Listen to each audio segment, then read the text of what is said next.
asalaamaaleykum mbokk internet yi ci Kaaraange yoon wi ak ci Sen Tivaouane si Ndam Média TV tey ñu fas yéene dalal suñu kilifa di monsieur Aline Daffé président des auto-écoles du Sénégal kilifa gi ñu ngi lay nuyu. maa ngi lay fay bu wér monsieur Diong di rafetlu sa liggéey te di ñaan li ngeen bëgg ci seen plateforme bi yan leen ko yàlla defal ci ay information yu sûr fiable et viable. amin am na solo tey fan yi ci ginnaaw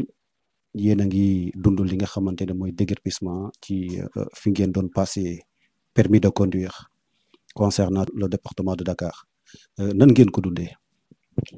waaw mais c'était prévisible hein, parce que ni ma koy waxee rek direction stade bi jël nañ seen responsabilité xam ne nit ñi squatté woon les alentours du stade dafa ëppoon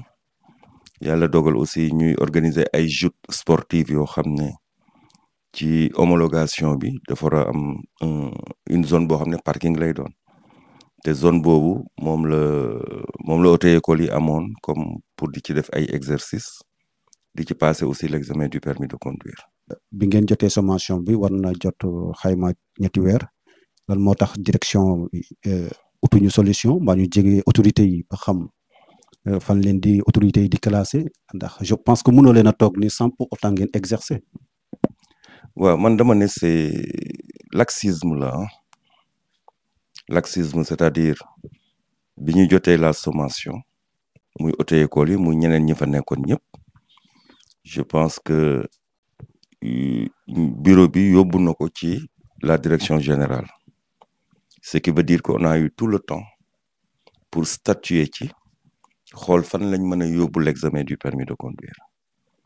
mais durant tout ce temps rien n'a été fait à mon humble avis parce que bu ñu jéemoon def dara avec les connexions interministérielles waroon nañ mën a trouver un site boo xam ne dañ koy préparer pour bu acte déguerpissement bi amee ñu mën fa yóbbu l'examen du permis de conduire et c'est ce qui n'a pas été fait et paf ñu jëlee ñu fa déjà ak ñeneen ñi assiégé woon foofu yëpp ba pare mu à une semaine de la programmation d'un examen du permis de conduire et là où je vous parle fii ñu toog ni semaine prochaine amuñu fu ñu passer examen permis de conduire dans un pays comme le Sénégal où on a ratifié toutes les conventions de la sécurité routière. amu leen foo leen di passer examen permis de conduire dans une semaine est-ce que loolu du négligence état. mais bien sûr comme ni ma la ko waxee bi ñu jotee sommation bi bureau bi yóbbu na ko à la direction pour les mettre au parfum que ni joxuñ ñu délai fixe mais la sommation interpellative elle est là dañoo war a quitter le site mais war nañ mën a def toutes les démarches possibles ça fait pas yàggul ça fait 2 ou 3 ans derrière wala sax plus waxtaanoon nañ moment boobu on a vu que ni ñun site bi ñu yor di fa jàngale on était un peu agressé accès bi sax dootoo ko am muy benn ñaar c'était pas adéquat que sénégalais bi aussi di passer permis ci mbedd mi kuy romb gis ku romb filmer ku romb def dara on avait proposé à ce que ñu trouver ñu un site même bu nekkee ci biir foire bi y a assez d'espace dans la foire ñu yóbbu fa auto-école yi dina am sutura ci njàngale bi y aura certaines commodités dina fa am ay toilettes et tout donc loolu yëpp c'est pour jox gëdd la formation et là vraiment il est temps. am na solo pour jox gëdd la formation est-ce que seen bureau bi jógoon na bu mu jotee dem ci autorités yi pour proposer leen idée boobu nga wax léegi. bien sûr hormis le fait que dem nañ fa pas c'était pas pour proposer cette idée boobu wax nañ leen ko bu yàgg mais biñ leen yóbbulee sommation bi rek elles avaient les coudées franches pour xool ne kat parce que planning la examen permis de conduire c'est un calendrier national préétabli et voué au respect maanaam dañ ne mois de janvier il y aura tant d'examens par région février mars etc buñ ko defee semestriellement à partir du mois de juin dañuy génne beneen calendrier bu jëm ba décembre donc sur le calendrier il était prévu que ni examen dina am Dakar la semaine du 28 donc nguur bu soxlaa yëfam da koy jël et moi j'approuve les autorités du stade parce que pour l'homologation du stade il faut que ñu am lu ñu mën a def parking et foofu ñu nekkoon c'est l'assiette foncière du stade kon ñoom on n'a rien à leur reprocher def nañu li ñu waroon def c'était maintenant aux autorités du permis de conduire en haut lieu ñoo waroon a def les démarches qu'il fallait pour trouver dans les plus brefs délais un site boo xam ne dina permettre aux auto-écoles de continuer la formation pour les éventuels candidats de l'examen du permis de conduire loolu amul lu ñuy sikk sàkk. di nga ko stade bi waroon nañu mun a am tolérance tuuti. pour lan mayaat leen ba xam. non foo leen war a non man du ma leen incriminer. fu leen mën a du ma leen incriminer ils ont besoin de cette assiette. ñu ñëw ca ña fa ne. jox leen sommation. ñun ñoo ci taqaloog ñun ñoo ciy liggéey ak état ñun li ñu war def nañ ko on a transmis le message là où il fallait foofu la ñu waroon jël ay mesures pour mën a trouver dans les plus brefs délais je le réitère ay sites yoo xam ne mën nañ fa passer l'examen du permis mais direction stade bi ay tolérance moo ñu fa téye durant toutes ces années et je le dis encore li permis de conduire di dugal ci taxe rek waruñoo toog ba au 3e millénaire ñuy squatter le parking du stade wala feneen foo dem ci région yi pour passer le permis de conduire du yoon du dëgg.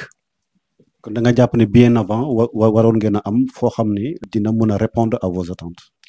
avec toutes les commodités je l'ai dit waroon nañ mën a am un site homologué mu am toutes les commodités am tous les parcours bu ma naan parcours mooy parcours technique yi fu nit ñi mën a defee demi-tour créneau démarrage en côte marche arrière et cetera et cetera c'est ça le problème nañu jox la formation gëdd bi ci war et loolu mooy tax les supputations vont bon train ci affaire au permis de conduire ni dans les chaumières les gens disent du n'importe quoi sur le permis de conduire ba ci l'indiscipline du jeune conducteur bi passé ci camion bi on a attaqué le titre j'ai toujours soutenu que le titre ne fait pas le conducteur kooku ñu bëgg a tax méngale délivrance su permis de conduire amuñu benn corrélation réewande la jaay indiscipline notoire warul toucher le permis de conduire donc nag bu ñu bëggee sécuriser ñiy liggéey ci permis de conduire qu'on nous trouve un site adéquat te mooy yoon amul luñ ciy laam-laamee. fii stade bi aussi dama gisoon ne seen bureau bi waroon na mën a jël ay matuwaay ci am foo xamante ne sécurité bi dina gën a aar les acteurs mais et puis aussi ñi nga xamante ne ñoom ñooy passer permis di ñi nga xamante ne les bénéficiaires. Merci. Moi je vais donner l'exemple ci magistère yi la passé que ni bu ñu amoon la foire dina permettre sax ñu mën a seppi les auto-écoles clandestines nga xam ne ku fay dugg da ngay dugg au nom d'une auto-école dûment reconnue bu boobaa képp kuy clandestin tu n'auras pas accès à la foire ni pour ton exercice ni pour ton examen donc dina tax ñu mën a filtrer les entrées muy benn ñaar mënoon nañ ci sax toftal ni auto-école bi indi sa candidat buy présenté wu à la porte de la foire nga fay sax un ticket d'entrée bu ñu demee ba fin d'année l'amicale des auto-écoles et la direction de la foire ne kat lii lañ ci am durant tout le temps que l'exercice du permis de conduire di ko ñu koy def ci les lieux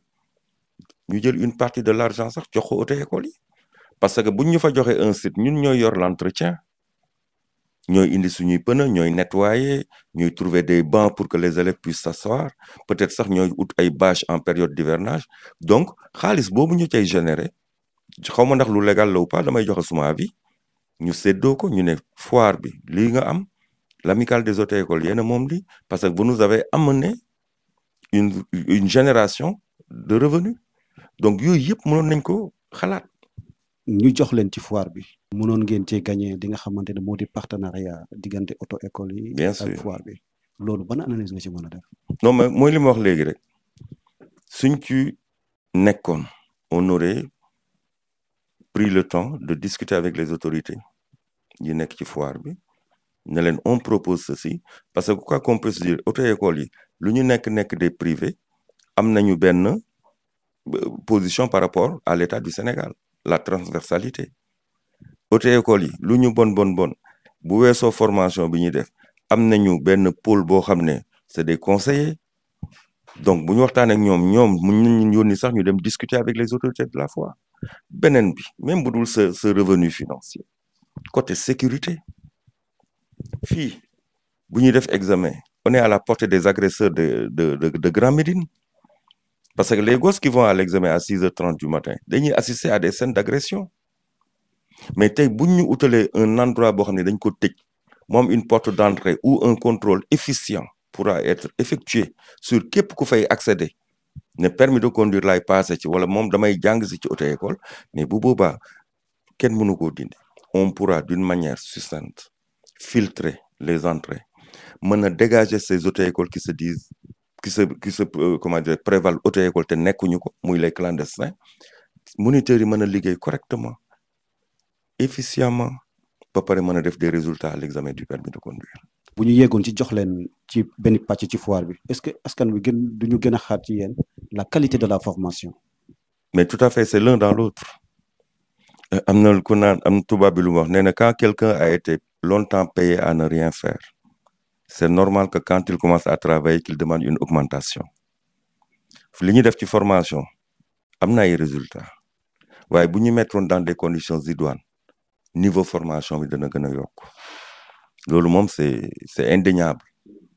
ci nan parce que bu boobaa le moniteur dina mën a liggéey correctement avec la conscience tranquille que ni bu jógee këram ci site bu ñu tëj lay dugg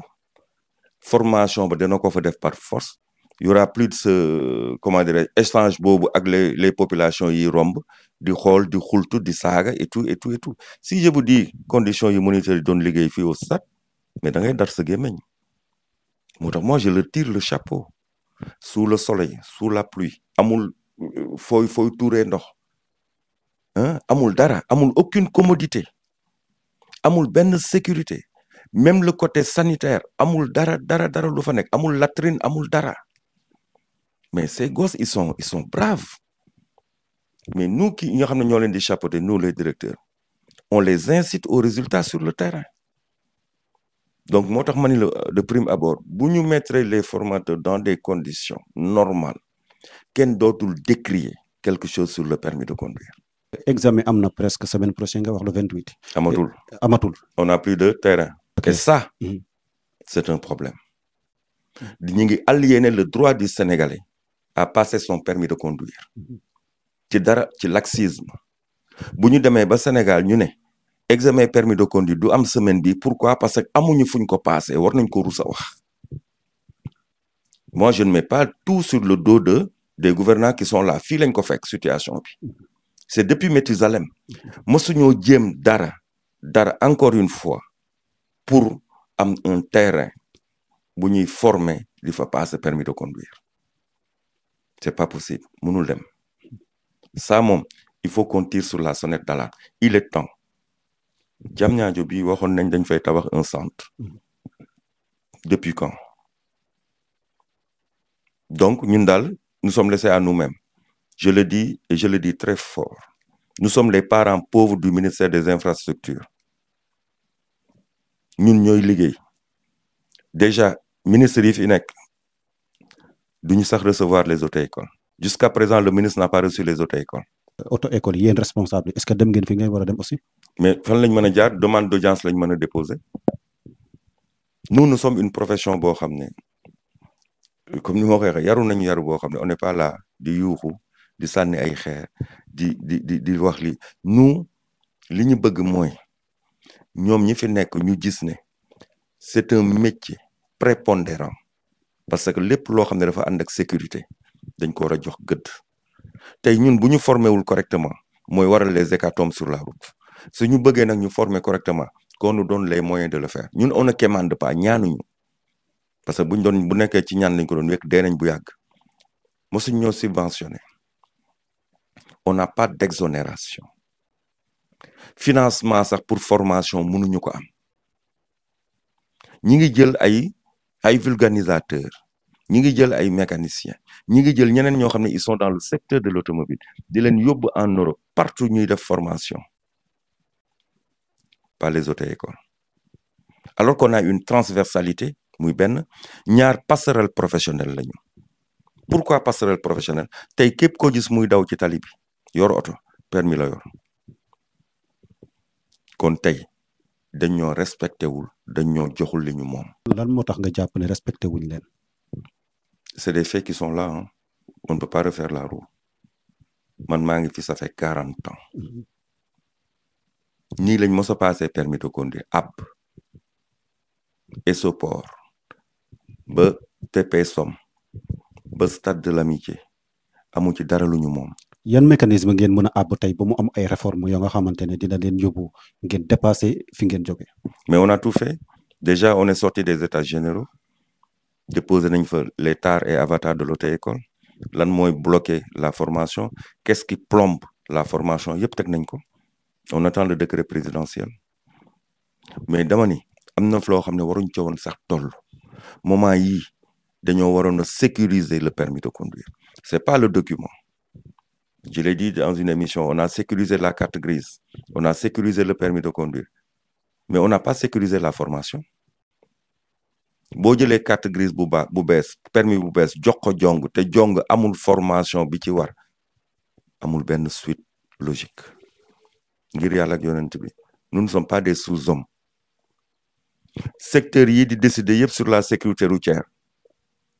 waru ñoo snobber les formateurs que nous sommes. Ils vont nous parler peut-être de diplôme, de ceci, cela. On a l'expérience, on a l'expertise. Il ne faut pas qu'on soit en reste. C'est lii moo ko njëkk a firndeel.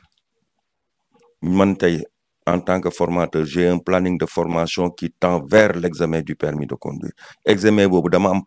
calendrier bi 6 mois. Donc damay pare les candidats en fonction de ces dates d'examen.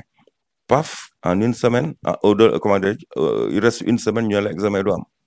Pourquoi examen du am? Parce qu'on a été déguerpi ci squat bi ñu defoon au niveau du stade de l'amitié pendant des années. Non warul sax neex a dégg. L'assainissement dama koy wax tout le temps. tey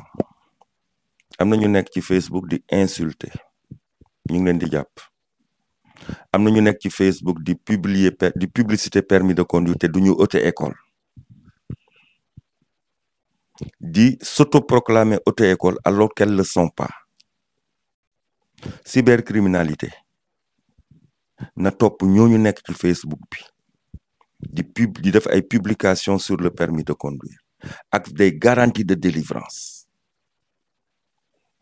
duñ ko gis ni ñuy def ba gis ces insulteurs de la toile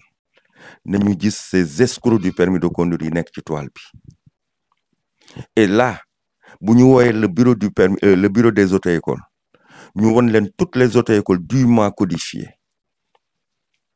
Tant que assainiruñu ce secteur, on jettera l'opprobre, on continuera à jeter l'opprobre sur les auto-écoles yi nga xam ne seen yoon newu ci, sur le service des mines qui est chargé de l'évaluation et de la délivrance du permis de conduire. fu nekk leen di jóge bi ñu di commencer le truc des 2 roues là. ku nekk ngi publier ku bëgg permis bu gaaw bu yomb te doo auto-école. Pendant ce temps les auto-écoles ne voient plus la queue du diable.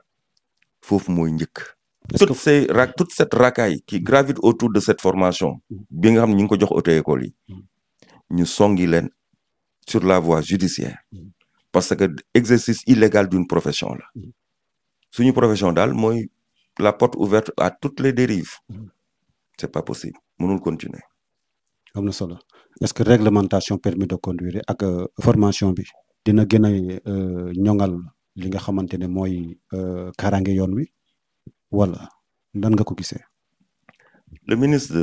de l'information foog naa bi mu ñëwee lan la njëkk a def l'état des lieux xool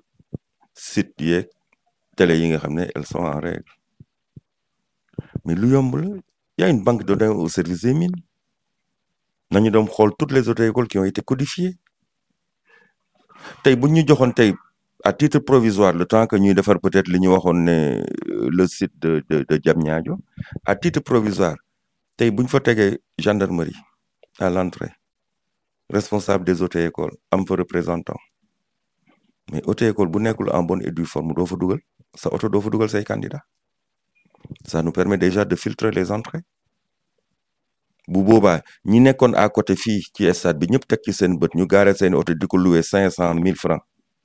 dootuñu fa am accès te ñu jël la ferme résolution d'élaguer ce fameux examen des candidats libres muy particulier dafa jot ce gosse avec le camion il n'a pas eu son permis à partir d'une auto-école xam nga lu tax auto-école bu weesoo formation ba mu lay defal yàlla volet éducatif dañ lay yar sur le comportement kon jaarul ci auto-école. li nga xamante ne mooy foire bi ñu jox leen foofu partie est-ce que accès bi du leen gën a yombal ngeen dindi lacune yooyu yëpp nga xamante ne mu ngi ci secteur bi accès déjà ci accès bi ak déjà aussi ci li nga xamante ne moo di ni ngeen fay toogee. mais bien sûr ñun luñ ñu boole nag ñu apporter ci suñu contribution gis nga monsieur Diong ñi nekk ci biir secteur bi xam nañ li fiy dox xam nañ li fi doxul li fiy dox on peut s'en autoglorifier waaye li ci doxul nguur rek ñu mën a dimbali. Je ne parle pas de la division du permis. Elle est assujettie à la direction générale des transports. La direction des transports routiers est assujettie à la direction générale des transports. Nañu woo acteurs yi ñu toog di différentes directions yu toog te def nañ ko x fois amul finalité bu ñu bëgg y a le directeur de l'ANASER qui l'a dit hier dañuy xool comment revoir la formule de délivrance du permis de conduire. Avant de revoir la formule de délivrance du permis de conduire, il faut déjà voir formation toll lan lañ ci war a yokk parce que avant qu'on parle du permis, parlons de la formation. Qu'est-ce qu'on peut apporter de plus à la formation? Bu ñuy def seen yooyu dañ ci woo formateurs yi. Ils préfèrent appeler les transporteurs, le syndicat des chauffeurs. Mais les formateurs, ils sont laissés en rade. Mais nañu xam ne ils ne pourront jamais faire une bonne politique de sécurité routière tant que le premier maillon qui est la formation boolewuñ ko ci. tey ngeen yëg si stade bi dëgmal examen te examen bi du am ndax déguerpissement lan ngay wax autorité bi tey. Qu'elles prennent leurs responsabilités. te xam ne bu examen amul ci semaine bi elles auront aliéné le droit du Sénégalais à passer son permis de conduire. am na solo les responsables de l'auto-école ban message nga leen di lancer. Ce sera peut-être comme ni ma la ko waxee woon la dernière fois au président Mansour Gueye Mohamed El Mansour Gueye moo fi nekk avec un bureau ils sont en train d'abattre un travail boo xam ne mën na yóbbuwaat auto-école fenn li leen war rek la ñuy def ils ont reçu l'information yóbbu nañ ko fañ ko war a yóbbu feedback moo ci amul feedback bi mooy lan mooy waroon nañoo gis sax direction am ay proposition site yu muy jox amical bi ne leen choisir leen on a pu discuter avec ces démembrements de l'État on a pu vous trouver un site ici par-ci par-là ñu discuter ba xam ban site moo gën a approprié parce que aussi suñu bëggee ñi fiy nekk di def bilan il faut qu'on les accompagne ci seeni jàngoro c'est important. am na solo monsieur Daffé ñu ngi lay gërëm. man maa leen di gërëm ba pare nag ñun ñi fa nekk pendant toutes ces années on va vers des joutes sportives que la police ou la gendarmerie sache que ni foofu ñuy def noonu parking mi ngi adossé wu à une zone criminogène ñu bàyyi ci xel bu baax y aura des moments yoo xam ne peut-être nu mu tuddati épreuve yi dina guddee pare les gens vont regagner leur véhicule sur les parkings il faudra une grande sécurité élargie. Nous qui avons fréquenté ce site pendant des années xam nañu ci yan risque la ñu confronté woon yàlla nag moo ñu fa jëlee alhamdulillah mais encore une fois si on laisse une semaine sans passer l'examen du permis de conduire parce que fa ñu squatté woon dañ ñu fa déguerpir c'est une honte pour la formation. Je vous remercie. am na solo monsieur Daffé ñu ngi lay gërëm di la sant bu baax ci disponibilité gi ñu accordé di ca Yacine Diong ak Kaaraange yoon wi ci Ndam Média TV jërë ngeen jëf merci. jërëjëf.